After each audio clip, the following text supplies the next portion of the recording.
Pickup van ও ছোট গাড়ির মুখোমুখি সংঘর্ষ, আহত হলেন ছোট গাড়ির ৩ জন। শনিবার ঘটনাটি ঘটেছে ধূপগুড়ির গণেশ মোড় এলাকায়। স্থানীয় সূত্রে জানা যায় দুপুর ১টা নাগাদ এই ঘটনাটি ঘটে। একটি ছোট গাড়ি ফালাকাটা থেকে ধূপগুড়ির দিকে আসছিল এবং অপর দিক থেকে আসা পিকআপ ভ্যানটি ফালাকাটার দিকে যাচ্ছিল।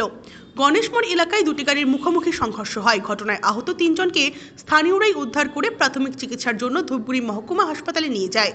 দুর্ঘটনার জেরে ব্যাপক উত্তেজনা ছড়ায় এলাকা জুড়ে। গণেশ মোড় এলাকায় ট্রাফিক ব্যবস্থা, সাধারণ মানুষের নিরাপত্তা সুনিশ্চিত করার দাবিতে স্থানীয়রা জাতীয় সড়ক অবরোধ করে বিক্ষোভ শুরু করে। ছুটে আসে ধূপগুড়ি দমকল বাহিনী, তবে ততক্ষণে আহতদের স্থানীয়রা হাসপাতালে নিয়ে যায়। পরে ঘটনাস্থলে পৌঁছয় ধূপগুড়ি থানার আইসি, ট্রাফিক ওসি সহ অন্যান্য পুলিশ কর্মীরা। দীর্ঘক্ষণ জাতীয় সড়ক অবরুদ্ধ হয়ে থাকে, ব্যাপক যানজট তৈরি হয়, গাড়ির লাইন পড়ে যায়। এরপর স্থানীয়রা পুলিশ আধিকারিকদের সঙ্গে কথা বলেন। আইসি ও ট্রাফিক ওসির নির্দেশে তৎক্ষণাৎ ঘটনাস্থলে নিয়ে আসা হয় বেরিয়ার। পুলিশ প্রশাসনের আশ্বাসে অবরোধ তুলে নেয় স্থানীয়রা।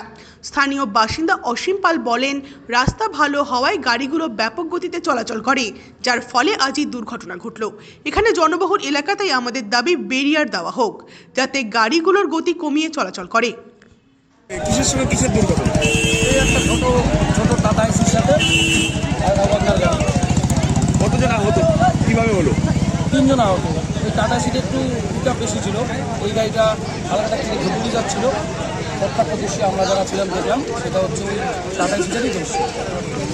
ওকে টার্নিং নেওয়ার সময় হয়েছিল? টার্নিং নেওয়ার সময় টার্নিংটা বড় ছিল আর ওই গাড়ির স্পিডও অনেকটা বেশি ছিল। আহতদের কোথায় নিয়ে যাওয়া? আহতদের মধ্যে একটা বাচ্চা আছে, বাচ্চাটা বেশ ভালোই ইনজুর, তাকে আপাতত হসপিটালে পাঠানো হয়েছে। একজন মহিলা আহত হয়েছে, ওই গাড়ির ড্রাইভারও কিছুটা আহত। তারা রোড ব্লকের দাবিটা কি আছে? এখানকার সবার দাবি হচ্ছে একটা ডিভাইডার দেওয়া হোক, একটা বাম করে দেওয়া হোক, যাতে গাড়ির স্পিডগুলো লিমিটেড থাকে। আর রাস্তাটা এখন ভালো হওয়াতে গাড়ির স্পিড অনেকটাই বেশি, সেই ক্ষেত্রে রাস্তাটা চওড়া অনেক বড়, আশেপাশে অনেক দুই পাশে দোকানদার আছে, জনবহুল এলাকা, একটু অসুবিধা হয়। আহতদের পরিচয় জানা গেছে? না, তাদের পরিচয় জানানোর মধ্যে এই টাটা এসিতে ধূপগুড়ি আর গাড়িটা ফালাকাটা দিক থেকে এসেছিল, পরিচয় জানা যায়। তারা হসপিটালে আছে।